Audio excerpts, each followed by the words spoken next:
All right, we are diving into a real financial head scratcher today, a place where good news is somehow causing a whole lot of anxiety. Yeah, welcome to the Korean volatility paradox. It's a story where pretty much everything you think you know about how markets work, it gets flipped completely upside down. So here's how we're going to break this all down. First step, we'll look at the paradox itself. What's actually happening? Then we're going to pull back the curtain on this one very specific financial product that's at the heart of it all. After that, we'll look at the bank's role in this whole game and watch what happens when it all starts to unravel.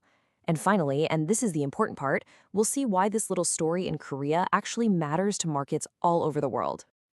All right, let's get right into it. What is going on in the South Korean market that's just so strange? Well, to put it simply, it's completely ignoring the rule book. You know, the one that says how markets are supposed to work. Okay, so normally things are pretty straightforward, right? When stocks go up, people are happy, they're confident, and volatility, which is basically the market's fear gauge, it goes down. Simple.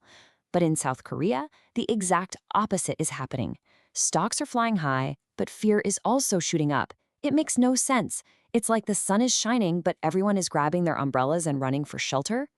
And we're not talking about a small little blip here. The scale of this is wow.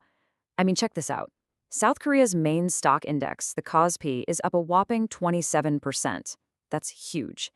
But at the same time, its volatility index, that fear gauge we talked about, has literally doubled.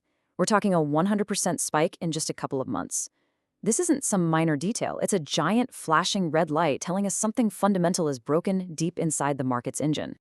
So, this all leads us to the big question, the central mystery of this whole story. How on earth does a booming market get more scared? Well, the answer, believe it or not, comes down to one very specific and wildly popular financial product. Okay, so it's time to meet the main character in our little drama. It's a type of investment called an autocallable equity-linked security. That's a mouthful, so we'll just call it an ELS. And trust me, understanding how this thing works is the key to solving this entire puzzle. So what is an ELS? Think of it like a bargain. You, the investor, agree to give up those crazy shoot-for-the-moon potential profits. In exchange, you get a nice, steady, fixed return. But, and this is the important part, there's a built-in escape hatch. If the stock index it's linked to gets high enough to hit a specific trigger point, the product auto-calls. Poof, it just ends. The deal is over, and you get your money back, plus that return you were promised. So why would anyone buy these things? Well, for years, interest rates have been super low, right? So investors have been hunting everywhere for better returns. These ELS products looked perfect because they're designed to work best when the market is just kind of flat and calm. When you boil it down, buying an ELS is basically like selling insurance. You're making a bet that the market is going to stay chill, just like an insurance company is betting your house won't burn down. Okay, but remember, every trade has two sides. So if regular investors are the ones selling this volatility insurance, then who's on the other side of that bet, buying it? Well, that would be the big banks and financial firms that create these products in the first place. And what they have to do next? Well, that's where things get really interesting. So let's walk through the chain of events. An investor buys an ELS. Boom. Now the bank is holding all the risk. They don't want that, of course. So to protect themselves, they have to hedge.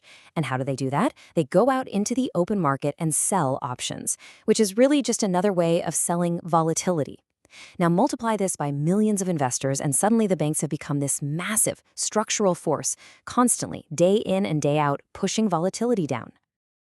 And what's the result of all that? Well, this constant selling by the banks acts like a giant shock absorber on the market. It just soaks up all the fear and keeps things nice and calm.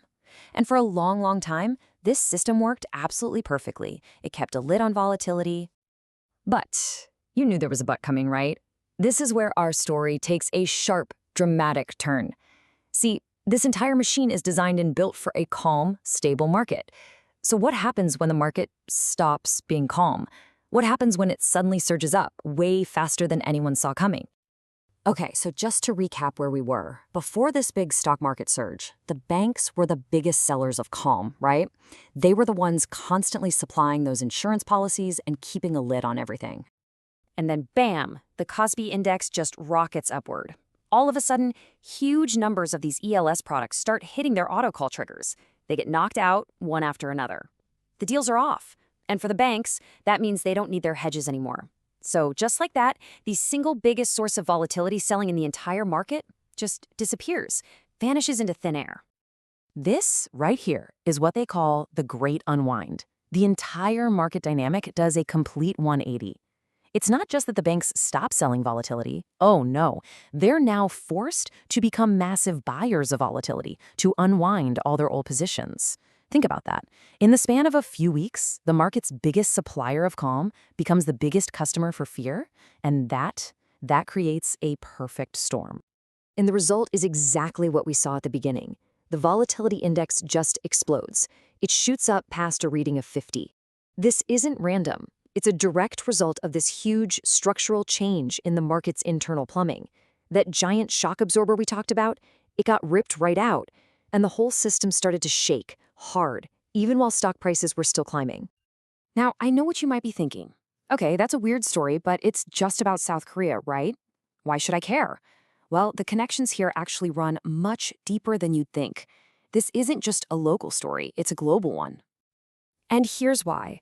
Turns out, these incredibly popular Korean products aren't just linked to their own stock market. Nope, a lot of them are tied to a whole basket of global stocks. We're talking about the big ones like the US S&P 500, and even specific popular tech stocks like Palantir and Tesla. So all that hedging the banks have to do, it's not just happening in Korea, it's happening in markets all around the world. What that means is this volatility shockwave doesn't just stay in Seoul, it radiates outwards, sending really confusing and distorted signals to the rest of the world. And here's the kicker. A ton of huge automated investment funds, the volatility targeting or trend following algorithms, they depend on these signals to make their buy and sell decisions. And right now, the data they're getting is just bizarre. In fact, one analyst, Russell Clark, put out a warning about this. He said that because of this weird data, these big global funds are probably positioning themselves in really strange ways. And his conclusion is pretty chilling.